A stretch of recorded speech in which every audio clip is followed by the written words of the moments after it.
श्री स्वामी समर्थ. प्रत्येक गृहिणींसाठी व सुगृहिणींसाठी अतिशय महत्त्वाच्या किचन टिप. चला तर मग व्हिडिओला सुरुवात करूया. Tip number 1. जास्त चहा प्यायल्याने वारंवार लघवी होणे. त्यामुळे पोटॅशियम, मॅग्नेशियम यासारखी खनिजे शरीरातून बाहेर पडतात आणि हळूहळू शरीरात अशक्तपणा येऊ लागतो. Tip number 2. चहामध्ये कॅफीन असते, जे आपल्या मेंदूची शक्ती व विचार करण्याची क्षमता कमकुवत करते. एकदा का आपल्याला चहा पिण्याची म्हणजेच कॅफीनची सवय झाली की चहा मिळेपर्यंत आपला मेंदू नीट काम करत नाही, असं पण म्हणू शकतो. Tip number 3. हळदीचा रंग कायमस्वरूपी पिवळा राहण्यासाठी तिला थोडेसे तूप चोळून हवाबंद डब्यामध्ये किंवा भरणीमध्ये भरून ठेवावी. Tip number 4. बराच वेळ उपाशी राहिल्याने ॲसिडिटीचा त्रास होऊ शकतो, म्हणून पूर्ण वेळ उपाशी राहू नये. उपयुक्त व महत्त्वाच्या किचन टिप किंवा ट्रिक्स आवडत असतील तर आपल्या चॅनलला लाईक, शेअर व सबस्क्राईब नक्की करा. Tip number 5. लघवीचा त्रास होत असेल तर कारल्याच्या पानाचा 1 कपभर रस चिमूटभर हिंग घालून प्यावा. Tip number 6. जीवनात आनंदी राहण्यासाठी आपल्या आवडीच्या कामात नेहमी व्यस्त राहा. आपल्या मनातील लहान मुलाला जपा. ज्या गोष्टी आवडत नाहीत त्याकडे पूर्ण दुर्लक्ष करा. जीवनातील लहान सहान गोष्टीतून आनंद शोधा. जीवनात किमान एक तरी छंद नक्कीच जोपासा. Tip number 7.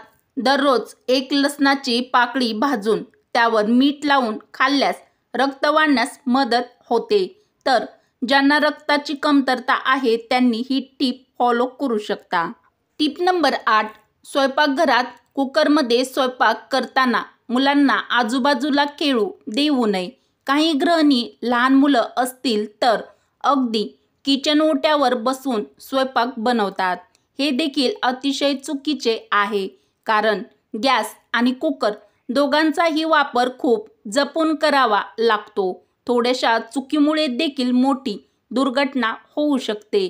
मुलांचे लाड करणे चांगले आहे, परंतु किचनमध्ये मुलांचे लाड अजिबात करू नये. Tip number 9. गॅसवर कुकर चढवला असेल तर लगेच दुसरे काम करू नये. यामुळे काही वेळा आपल्याला कुकरची आठवण पडते. यामुळे कुकरला लावलेला पदार्थ तळाला जळून जातो आणि कुकरचा स्फोट देखील होऊ शकतो. उपयुक्त टिप मैत्रिणीपर्यंत शेअर व लाईक नक्की करा. Tip number 10.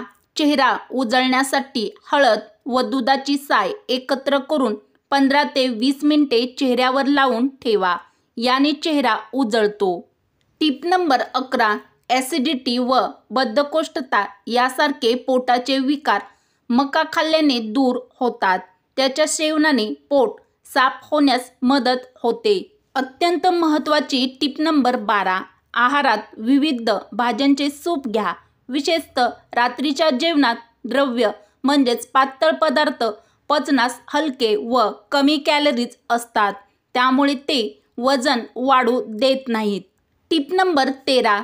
चांदीच्या वस्तू किंवा चांदीचे दागिने अनेकदा काळे पडतात. अशा वेळेस त्यांच्याजवळ तुरटीचा एखादा तुकडा ठेवावा. यामुळे चांदी अजिबात काळी पडत नाही. उन्हाळ्यामध्ये कामी येईल अशी महत्त्वाची टिप नंबर 14. तेजपत्ता.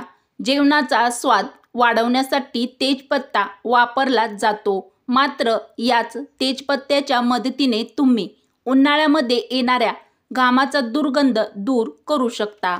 यासाठी तेजपत्त्याची पावडर तयार करून ठेवा. ही पावडर दररोज आंघोळीच्या पाण्यात टाका. यामुळे घाम येण्याचं प्रमाण कमी होईल. शिवाय शरीराची दुर्गंधी देखील कमी होण्यास मदत होईल. Tip number 15. जर तुमच्या गादीवर घामाचे डाग पडले असतील तर ते डाग दूर करण्यासाठी तुम्ही शेव्हिंग क्रीमचा वापर करू शकता.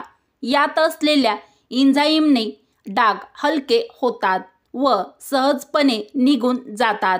त्यासाठी डागावर शेव्हिंग क्रीम चांगल्या पद्धतीने लावून घ्या आणि एका ब्रशच्या मदतीने घासा.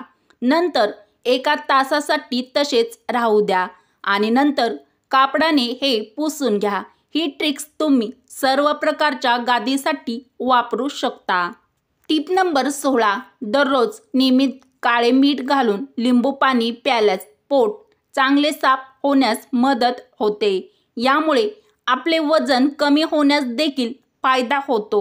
लिंबू पाण्याने सी विटामिन शरीराला मिळते, तसेच शरीराला डिटॉक्स करण्यासाठी हातभार लागतो। लिंबू पाण्यात अँटीऑक्सिडेंट गुणधर्म आढळतात, तर यामुळे आपल्या शरीराला फायदा होतो। टिप नंबर 17, ताकामध्ये कोलेस्ट्रॉल कमी करण्याचे गुणधर्म असतात।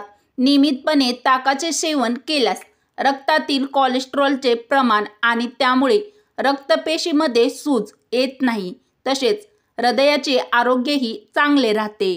टिप नंबर 18, ताकामध्ये असलेले लॅक्टिक ॲसिड आपल्या त्वचेसाठी चांगले असते। ताकामुळे आपली त्वचा चमकदार बनते आणि ताक हे उत्तम स्किन क्लिन्झर व टोनर आहे। ताकामुळे टॅनिंग, मुरुमामुळे निर्माण होणारे डाग दूर होण्यास मदत होते। ताक आपल्या त्वचेला मॉइश्चराइज करते, तसेच चमकदार बनवते, ज्यामुळे अँटी एजिंग प्रभाव होतो। या सर्व फायद्यामुळे ताक आपल्या त्वचेसाठी वरदानच म्हणता येईल किंवा ठरते। टिप नंबर 19, ताकाचे सेवन केल्यामुळे वजन कमी होण्यास मदत होते। ताकामध्ये प्रोटीन्स, विटामिन आणि अनेक खनिजे मुबलक प्रमाणात असतात, मात्र त्यामध्ये कॅलरीज आणि चरबी अतिशय कमी असते। ताक प्यायल्याने आपण हायड्रेट आणि उत्साही राहतो। ताक प्यायल्यामुळे आपले पोट भरल्यासारखे वाटते व भूक कमी लागते। ज्या लोकांना वजन कमी करायचे आहे त्यांच्यासाठी ताक हे एक आदर्श पेय आहे। टिप नंबर 20, आजकाल खाण्यापिण्याच्या सवयी बदलल्या आहेत, त्यामुळे अनेकांना अपचनाचा त्रास होत असतो। त्यामुळे सकाळी उठल्यानंतर आपण उपाशी पोटी रोज लिंबू पाणी काळे मीठ घालून प्यायल्यास खूपच फायदा होतो। यामुळे गॅसेसची समस्या देखील दूर होते, त्यामुळे जेवणाचे पचन सहज होते। त्यामुळे पचन यंत्रणा सुधारण्यासाठी लिंबू पाणी पिणे अत्यंत फायद्याचे आहे। उपयुक्त टीप आवडली असेल तर पटापट एक लाईक नक्की करा। टीप नंबर 21, मोठ्या प्रमाणात राजमा खाल्ल्याने आतड्याचे आरोग्य आणि पचन समस्या निर्माण होऊ शकतात। काही समस्या उद्भवू शकतात, जसे की आतडे बंद होणे, पोटदुखी, अतिसार आणि गॅस। राजमामधून जास्त प्रमाणात फोलेट घेणे देखील हानिकारक आहे, कारण त्यामुळे कर्करोगाचा म्हणजेच कॅन्सरचा धोका वाढू शकतो। टिप नंबर 22, शेवग्याच्या पानाचा वापर केल्याने हृदयाचे वाईट कोलेस्ट्रॉलच्या प्रभावापासून संरक्षण होते। या पानामध्ये ओमेगा 3 फॅटी ॲसिड चांगल्या प्रमाणात असतात, ज्यामुळे कोलेस्ट्रॉलची पातळी कमी होते। शेवग्याच्या पानामध्ये असलेले पोटॅशियम रक्तदाब कमी करण्यास मदत करते। पोटॅशियम हेस्टेरोप्रोसिनचे नियमन करते। हा हार्मोन रक्तवाहिन्याच्या कार्यावर परिणाम करतो। निरोगी शरीर राहण्यासाठी व तुमचे हजारो किंवा लाखो रुपये वाचवण्यासाठी अतिशय महत्त्वाच्या व उपयुक्त किचन टीप किंवा किचन ट्रिक्स आवडल्यास मराठी रोहिणी किचन या आपल्या मराठमोळ्या चॅनलला लाईक, शेअर व सबस्क्राईब नक्की करा व हा उपयुक्त व्हिडिओ तुमच्या मैत्रिणीपर्यंत किंवा मित्रापर्यंत शेअर करायला अजिबात विसरू नका। चला तर मग भेटू अशाच पुढच्या एखाद्या छानशा व्हिडिओमध्ये। व्हिडिओ पूर्ण बघितल्याबद्दल तुमचे मनापासून धन्यवाद।